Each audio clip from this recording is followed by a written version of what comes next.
नवाबीन अवध ने मजलिस के बाद तबर्रुक का इंतज़ाम इसलिए किया था ताकि ज़रूरतमंद और ज़ायरीन आकर के यहाँ पर तबर्रुक हासिल करके आगे का अपना सफ़र तय कर सकें। देखने में ये आ रहा है कि गुज़िश्ता सालों में तबर्रुक को लेकर कुछ ना कुछ, उसकी क्वालिटी के ऊपर लेकर के कुछ ना कुछ ख़बरें आ रही हैं। जैसे कल भी यहाँ पर एक एहतजाज किया गया था।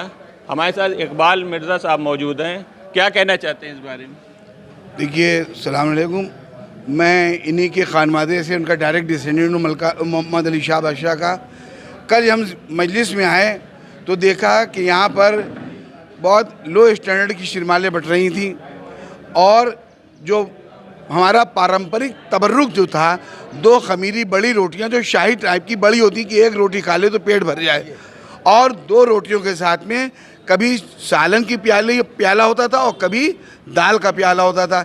इससे इमाम हुसैन के नाम पर जो तमाम यानी शिया हज़रात के अलावा गैर मुस्लिम हज़रात और तमाम फ़िरक़ों के लोग जो यहाँ आते हैं, ख़ास तौर से गुरबा हज़रात भी, तो उनका उससे पेट भर जाता था।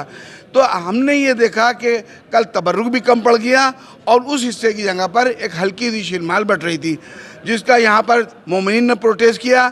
उनके साथ मैंने भी इसका एहतजाज किया कि अफसोस की बात है जी, मोहम्मद अली शाह ने पैसा रखवाया है, इन मजलिसों का इनेकाद करवाया है, ये ट्रस्ट कायम किया है, आज उनकी रूह को तकलीफ़ हो रही होगी।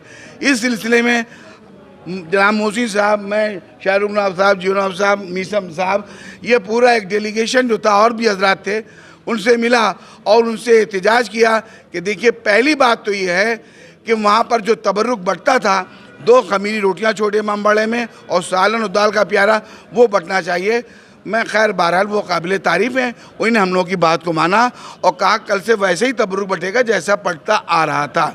दूसरी बात उनसे ये रखी कि देखिए, शिया सुन्नी समझौते में शियों सुन्नियों को भी समझौता हुआ है, ये सरकारी जुलूस है।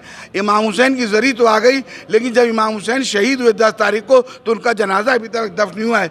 यानी कहने का मकसद है कि इमाम हुसैन के जनाजे की प्रतीक जो ज़री है वो अभी तक दफन नहीं हुए, जो यहाँ से काज़मैन जाती थी।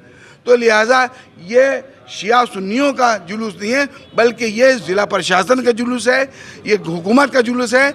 ये आपकी ड्यूटी नहीं बल्कि लायबिलिटी है, ये आपकी कर्तव्य नहीं बल्कि आपकी जिम्मेदारी है कि इस जुलूस को आप उठवाएं।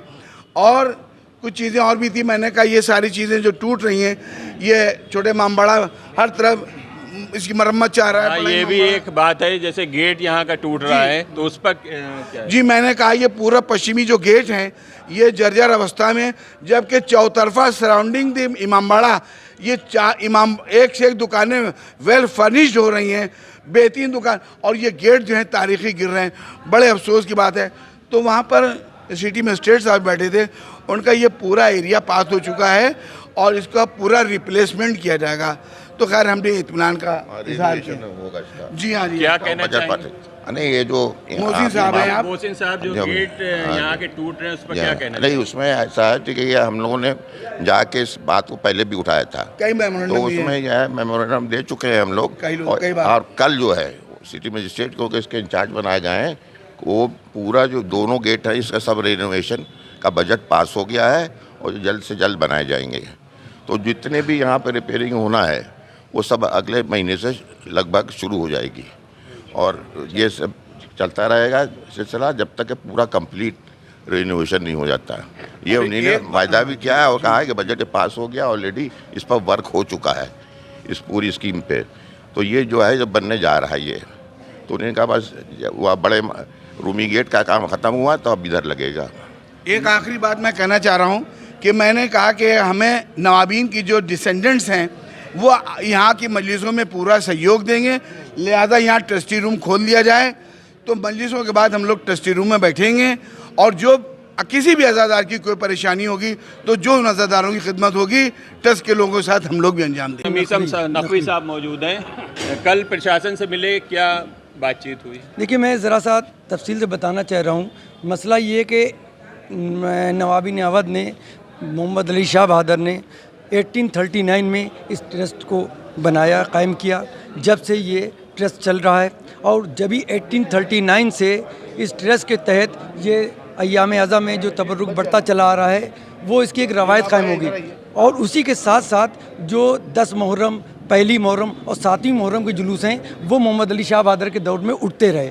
उसके बाद में जब ईस्ट इंडिया कंपनी यहाँ भारत में आई और सबसे आखिर में लखनऊ में आई और मोहम्मद अली शाह से जो एग्रीमेंट हुआ, उस टाइम पर 12.5 लाख रुपए ईस्ट इंडिया कंपनी को मोहम्मद अली शाह बहादुर ने इस ट्रस्ट के लिए दिए कि आप इस पैसे से यहाँ के जुलूसों को उठवाइए, यहाँ के तबर्रुक जो भी है उस सिलसिले में 12.5 लाख रुपए। उसके बाद में जुलूस उठते रहे। उसके बाद जब ईस्ट इंडिया कंपनी यहाँ से वापस जाने लगी तो वो एग्रीमेंट की कापी यहाँ की भारत सरकार को दे गई, जो first prime minister of India थे और पंडित जवाहरलाल नेहरू, वो उनके हाथ में आ गया। उसके बाद में भारत सरकार इन जुलूसों को उठवाने लगी। उसके बाद में 7 से 8 साल के वक्त के बाद में ये राज्य सरकार को ट्रांसफ़र हो गया। उसके बाद में चीफ मिनिस्टर के अंडर में यहाँ के जुलूस उठने लगे। चीफ मिनिस्टर ने यहाँ का चेयरमैन डीएम के जगह पे, इससे पहले कमिश्नर थे, उनको बनाया। कुछ अरसे तक के कमिश्नर हुसैनाबाद ट्रस्ट के चेयरमैन रहे। उसके बाद में जिलाधिकारी को बना दिया गया। फिर 1977 तक के ये जुलूस बहाल रहे और सब उठते रहे। उसके बाद में शिया सुन्नी राइट के तहत जब लड़ाई झगड़ा हुआ, उसके बाद में सारे जुलूसों पे पाबंदी लग गई, जबकि इन जुलूसों पे कोई पाबंदी नहीं थी। इसको अंडर प्रोटेस्ट पब्लिक ने खुद बंद कर दिया कि जब तक कि वो जुलूस नहीं उठेंगे, जब तक कि हम ये भी नहीं उठाएंगे। इसका कोई विवाद नहीं है, ये जुलूस उठते थे और उस पर कोई विवाद है, आज भी नहीं है। एक इम्पोर्टेंट बात आपसे करना और उसमें मैं ये चाहता हूँ कि इस मसले में डीएम साहब, एडीएम साहब और जो हमारे सिटी मजिस्ट्रेट साहब जो इसके अंदर प्रभारी बना दिए गए, पहले ACM2 हुआ करते थे, उनसे मेरी रिक्वेस्ट है इस मसले को चीफ मिनिस्टर साहब के साथ में इसको शेयर करें और बैठ के इस मसले को तय करें, क्योंकि जिम्मेदारी ज़िला प्रशासन की है, ख़ास करके हमारे हुसैनाबाद ट्रस्ट के चेयरमैन डीएम साहब की, कि उस शाही जरी को उठाकर 10वीं मुहर्रम को दफन कराएं। देखिए, इस वक्त एक आपके माध्यम से तमाम लोगों को और शासन प्रशासन को ये हमारी बात वहाँ तक पहुँचना चाहिए कि देखिए, इसका इंतज़ाम जो था ये रॉयल फैमिली ऑफ अवध के, यानी जो मोहम्मद अली शाह के जो डिसेंडेंट्स हैं, उनके जो वंशज हैं, उनके हाथों में होना था। बड़े अफसोस की बात है कि नाजायज़ तरीके से इस पर प्रशासन अपना कब्ज़ा किए हुए है। डीएम साहब चेयरमैन हैं, एडीएम साहब सेक्रेटरी हैं और प्रभारी जो हैं वो ACM2 हैं। ये अधिकारी जो हैं, प्रशासनिक अधिकारी, ये थोड़े थोड़े दिन रहते हैं, उसके बाद चले जाते हैं। नतीजा ये है कि ये सारी इमारतें, छोटा इमाम बड़ा, बड़ा इमाम बड़ा, करबला मलका आफाक, काजमैन वाली करबला क्या है, काजमैन, ये गेट, ये सब जर्जर अवस्था में है। अगर इनकी देखरेख सही ना हुई तो अनकरीब ये अवध की गंगा जमनी तहजीब की प्रतीक ये इमारतें जो हैं ये गिर जाएंगी और अवध का ये जो गंगा जमनी इतिहास जो है सिर्फ कागजी पन्नों में इतिहास के सिमट के रह जाएगा। मेरी दरख्वास्त ये भी है कि जल्द अज जल्द ये जो सरकार ये जो ज़िला प्रशासन अपने हाथ में कंट्रोल की है, ये मोहम्मद अली शाह के डिसेंडेंट्स के हाथ में दिया जाए, ताकि जिसकी चीज़ होती है उसको दर्द ज़्यादा होता है, ताकि सारी इमारतों का संरक्षण किया जाए और ये इमारतें एक अरसा दराज चलें। कल्बे जवाद साहब ने भी एक मांग की है प्रशासन से कि 5 लोगों का कमेटी बनाई जाए और उसी की देखरेख में यहाँ का काम हो। उस पर क्या कहना चाहेंगे? नहीं, ठीक है, कमेटी बनाई जाए, बल्कि होना तो ये चाहिए कि जो भी यहाँ पर इलेक्शन होते थे पहले, उनको बहाल किया जाए, इलेक्शन कराए जाए और शाही खानदान के लोग जो हैं कमेटी बनाई जाए। हुसैनाबाद ट्रस्ट भी लूट रहा है, वक्फ बोर्ड भी लूट रहा है, सारी चीज़ें लूट रही हैं कौम की इस वक्त जो है, शाही शिफा खाना भी लूट रहा है। मेरी दरख्वास्त ये है कि अगर 5 आदमी चुने जाएं तो हम जो मोहम्मद अली शाह के ख़ानदान के मुहज़्ज़ब हज़रात हैं उनकी एक कमेटी बनाई जाए। जो कमेटी कल्बे जवाद साहब बनाने को कह रहे हैं, 5 लोगों की मांग है कि उन्हीं के वंशज इस कमेटी में मौजूद रहें।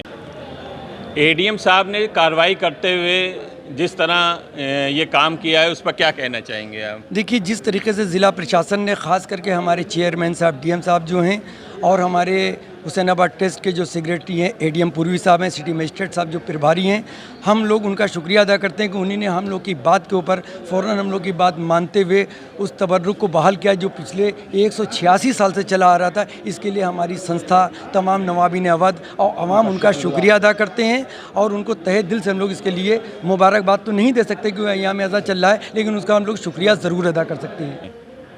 सज्जाद टाइम न्यूज़ से मैं जमाल मिर्ज़ा।